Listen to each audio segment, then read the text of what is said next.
Debiste, tú debiste entrar a todas tus clases. ¡No!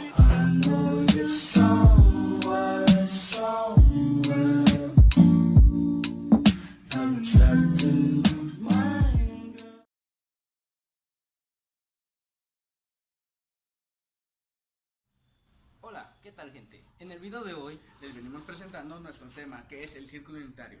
Este es traído a ustedes por el equipo X, que está conformado por Carlos Moisés Meseño de Jesús, Alan García Serrano, Semi Saraí de la Cruz Ostoa y Mario de Jesús Parada Martínez. Bueno, sin más que agregar, comencemos con el video.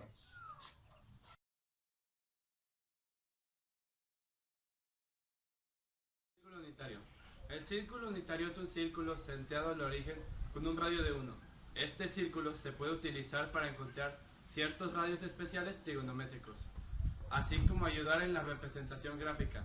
También hay una línea de números real envuelta alrededor del círculo que sirve como valor de entidades trigonométricas. Círculos trigonométricos, también conocidos como goniométricos. Es aquel círculo cuyo centro coincide con el origen de coordenadas del plano cartesiano y cuyo radio mide la unidad. El círculo trigonométrico tiene la ventaja de ser una herramienta práctica en el manejo de los conceptos de trigonometría, pero al mismo tiempo es un apoyo teórico, pues ayuda a fundamentar y tener una idea precisa y formal de las funciones trigonométricas. A través de este círculo trigonométrico se puede obtener de forma manual o analítica el valor aproximado de las razones trigonométricas para un ángulo determinado si se dispone de los instrumentos geométricos necesarios. Si dividimos el círculo trigonométrico en 4 partes iguales, se obtiene como resultado que cada ángulo consecutivo mide 90 grados. Cada una de las partes obtenidas se conoce como cuadrantes del círculo trigonométrico. En cada cuadrante, los parámetros seno, coseno, tangente y cotangente cambian su valor numérico con el aumento o disminución del ángulo. A este hecho lo corroboran las razones trigonométricas anteriores. Características principales. Se toma como base un círculo de radio con centro cero. En el orden, en el plano cartesiano, se considera un ángulo arbitrario medido a partir del eje X positivo y en el sentido positivo, o sea, en sentido contrario a las manecillas del reloj. Todo ángulo puede ser colocado y de una sola manera, de forma tal que su vértice coincida con el origen de coordenada. Uno de sus lados, llamado lado inicial, coincide con la semirrecta 0A, y el otro lado, llamado lado terminal, que ubicado a partir del inicial, en la zona de barrida en sentido contrario a la manecilla del reloj.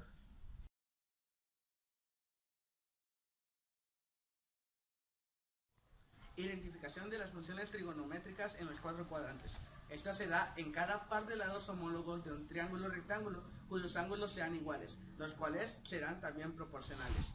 Para esto se darán las razones de las funciones trigonométricas, que son 6: seno, coseno, tangente, cotangente, secante y cosecante. Las fórmulas para sacar estas razones serán: para el seno, cateto opuesto sobre hipotenusa; para el coseno, cateto adyacente sobre hipotenusa; para la tangente, cateto opuesto sobre cateto adyacente; para la cotangente, cateto adyacente sobre cateto opuesto; para la secante, hipotenusa sobre cateto adyacente; y para la cosecante, la hipotenusa sobre cateto opuesto.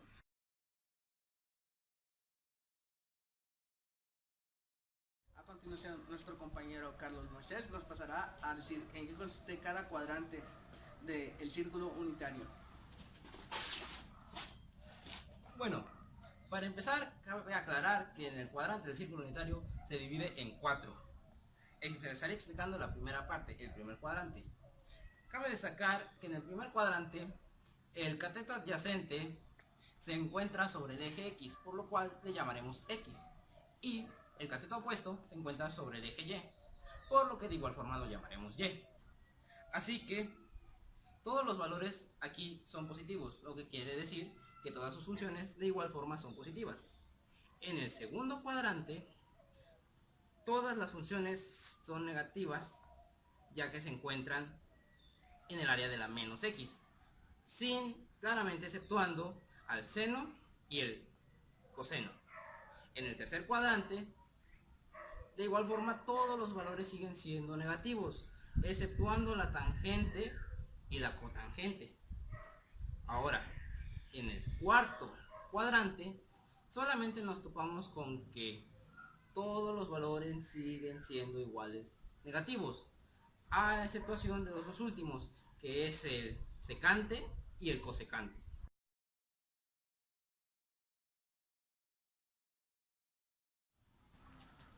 Ahora, para resumir, el siguiente tema es la identificación de los signos, que tiene mucha pero mucha relación con lo que acabo de decir. Esto quiere decir, de una manera más resumida, que en el primer cuadrante todas las funciones serán positivas. En el segundo, todas serán negativas, exceptuando al seno y el coseno. En el tercero, de igual forma, todas serán negativas, exceptuando a la tangente y el cotangente. Y en el tercero, los únicos que son de valor positivo vendrían siendo el seno y el coseno.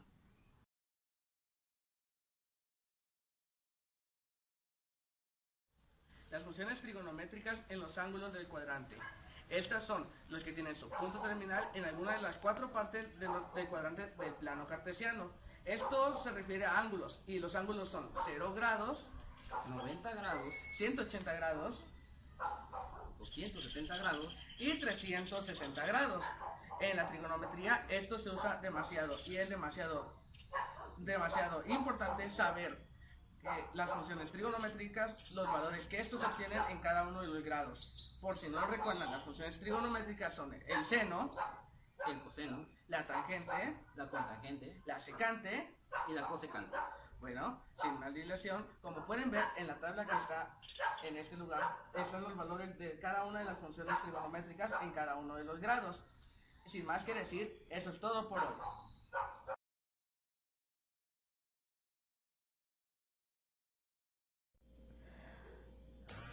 Análisis del círculo unitario.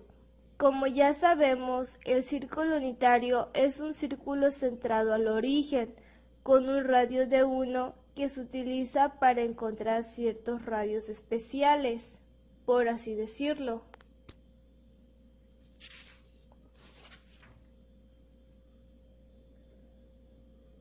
Sus principales funciones trigonométricas son el seno, coseno y tangente, que son las funciones básicas o funciones directas. Lógicamente también existen otras funciones trigonométricas, pero a estas se les llaman funciones recíprocas. Por ejemplo, la función recíproca de tangente es la cotangente, la función recíproca de coseno es la secante, la función recíproca de seno es el cosecante.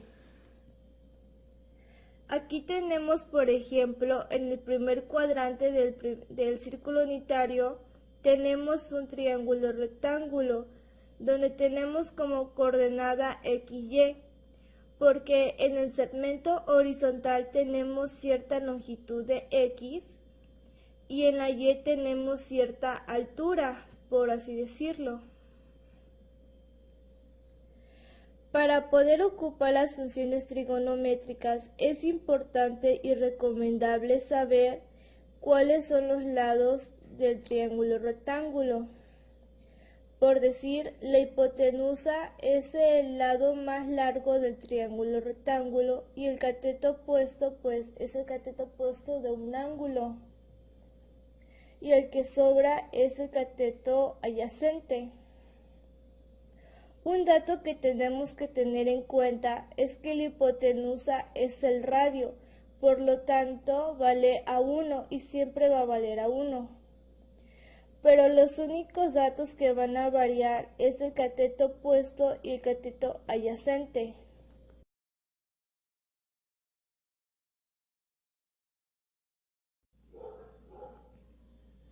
Para comprender un poco más del círculo unitario es, por así decirlo, es la representación gráfica de un plano cartesiano, donde los cuatro cuadrantes pueden variar su signo.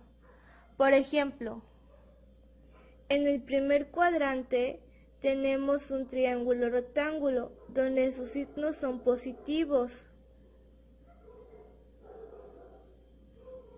En el segundo cuadrante, como estamos en el lado contrario de la X, es negativa, pero nos tenemos que levantar a la Y, que es positiva. Por lo tanto, sus signos son negativo y positivo. En el tercer cuadrante, como la X y la Y son negativos, por lo tanto sus signos son negativos. En el cuarto cuadrante, como estamos en el lado opuesto de la X negativa, es positivo, y como seguimos en la Y negativa, es negativo.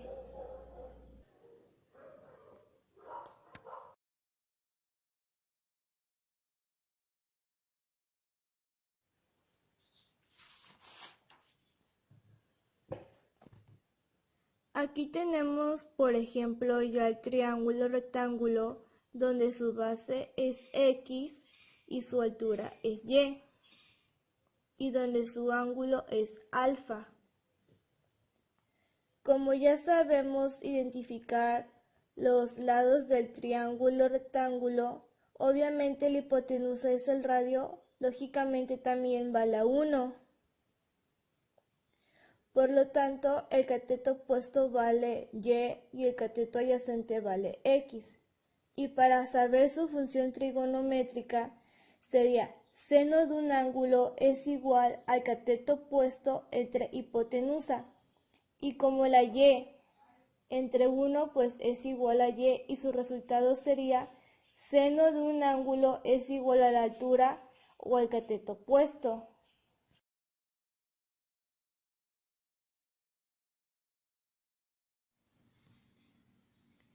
Aquí tenemos, por ejemplo, un ángulo obtuso que está marcado de azul, donde su ángulo es alfa. Por lo tanto, no se puede analizar ese ángulo porque no se puede realizar un triángulo rectángulo. Pero en cambio, podemos ocupar su suplemento, donde está marcado de verde, donde su ángulo sería 180 menos alfa. Ese triángulo lo voy a representar en este lado, ya marcando su radio, que es 1, los lados de los catetos, la hipotenusa, el cateto opuesto, el cateto adyacente, la cierta longitud de la X negativa y la Y positiva, y también su ángulo, que es 180 menos alfa. Para saber su función trigonométrica tenemos que tener en cuenta que el seno de un ángulo tiene que ser igual que a su suplemento. Por lo tanto, el cateto opuesto, o sea la Y entre la hipotenusa, que es 1, la Y entre el 1 obviamente vale a Y.